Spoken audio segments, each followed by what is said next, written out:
আসসালামু আলাইকুম ওয়া রাহমাতুল্লাহি ওয়া বারাকাতুহু। প্রিয় ভাই, আমরা আমানতদারিতার দৃষ্টান্ত উপস্থাপন করছি। এ পর্যায়ে দেখুন, ওমর ফারুক রাদিয়াল্লাহু আনহু যে বিখ্যাত উক্তি উপস্থাপন করেছিলেন তা অনুবাদ করছি।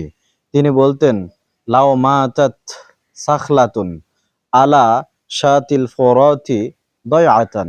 যদি ফোরাত নদীর তীরে একটা ছাগলের বাচ্চাও হারিয়ে গিয়ে মারা যায়, আহ লা খিফতু, আমি ভয় করি, আন উস আলা মিনহা, এ ব্যাপারে আমাকে আল্লাহ তাআলা প্রশ্ন করবেন।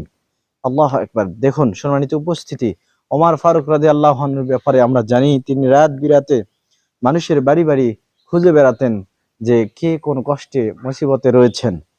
তো এই ওমর ফারুক রাদিয়াল্লাহু আনহু এমনটা বলতেছেন যে ফোরাত নদীর তীরে একটা ছাগলের বাচ্চা হারিয়ে যাওয়া অবস্থায় মারা যাবে, আর আল্লাহ তাআলা আমাকে যদি প্রশ্ন করেন তাহলে আমি ওমর কি জবাব দিব? অথচ আজকের দিনে আমাদের শাসকেরা নিজেরাই মানুষকে, জলজান্ত একজন নিরপরাধ মানুষকে উঠিয়ে নিয়ে চলে যান, তারপরে গুম করে দেন, তাদেরকে হত্যা করে দেন, অথবা তাদের একটা শেল বানান যার নাম দেওয়া হয় আয়নাঘর, সেখানে বছরের পর বছর রেখে দিয়ে তাদের জীবনটাই শেষ করে দেওয়া হয়, তার জীবন থেকে 10 বছর 15 বছর হারিয়ে দেওয়া হয়। এমন শাসক আমরা পেয়েছি, আমাদের তাকদিরে জুটেছে। আল্লাহ তাআলার নিকটে আমরা কায়মন বাক্যে দোয়া করি, আল্লাহ তুমি ওমর ফারুক রাদিয়াল্লাহু আনহু মতো শাসক আমাদেরকে দান করো। আমিন। আসসালামু আলাইকুম ওয়া রাহমাতুল্লাহি ওয়া বারাকাতুহু।